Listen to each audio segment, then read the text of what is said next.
Здравствуйте, вы смотрите программу о загородной жизни. Все, что вы хотели узнать о даче, но не знали, у кого спросить. Я Дмитрий Николаев, ведущий этой программы. Но самое главное, я дачник. У нас с вами одни и те же цели и задачи.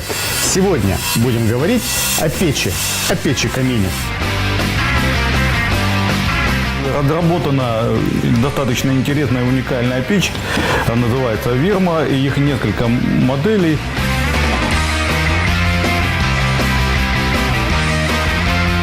И по принципу они идут как сборные печи, то есть печи из блоков. То есть они сделаны на производстве, то есть там все напилено полностью, сердечник, внутренняя часть, шамот, каждый кирпичик пронумерован, отрезан и подогнан друг к другу. Вот, то есть впоследствии он просто собирается и все. То есть не надо каждый кирпич бегать, резать и подгонять. Вот. И есть еще в этой печи облицовка так называемая, она тоже теплоемкая.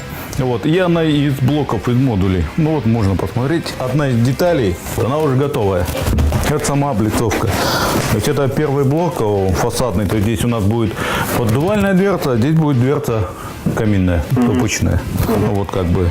И собирается по принципу лего. Ну, то есть это конструктор, да, получается? Да. А раньше бы это вот все, каждый кирпич бы выкладывался отдельно, вы на месте здесь производства.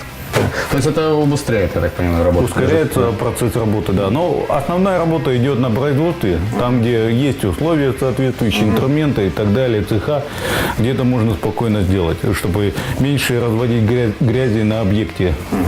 То есть, да, ну и, соответственно, эта печь, она уже как серийного производства у нас идет, она разработана, испытана. По идее, индивидуальность этой печи придает только облицовка. Да. А так она стандартная. Да. И когда испытывали, топили ее 8 часов, сожгли больше 80 килограмм дров, и нагрелась она в некоторых местах до 200 градусов. То есть это запредельная температура для печи, и она выдержала. Это ваша разработка? Да, да. Это вы придумали? Но дело в том, что в фирме больше 18 лет, мы ездили в Европу во многие места, и, соответственно, мы видели и перенимали опыт других.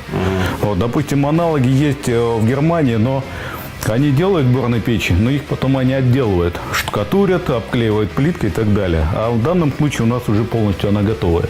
То есть ее собрали и все.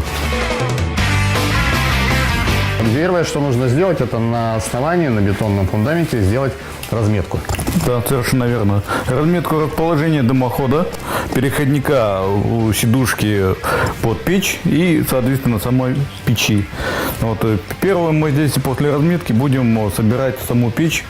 Ее соберем, все, а дальше уже будет идти переходник и сам дымоход.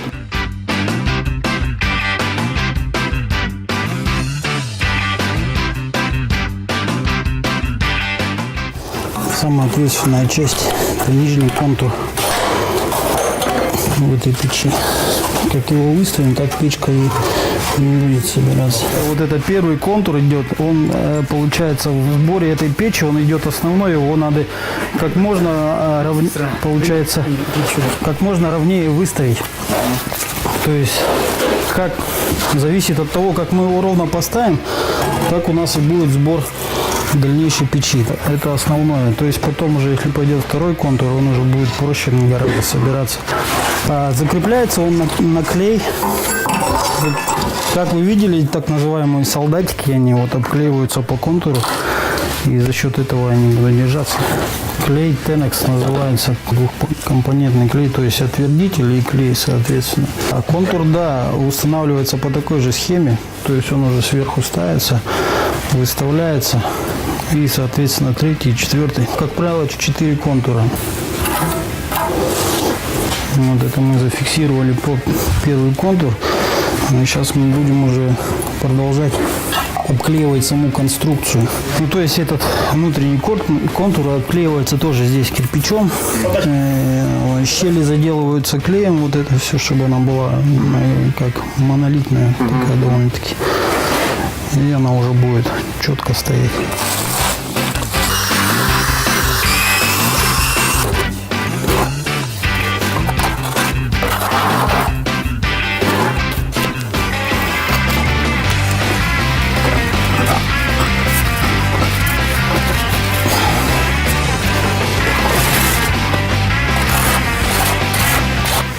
Вот так выглядит второй контур. По крайней мере, на начальной стадии. Второй контур первого основного уровня.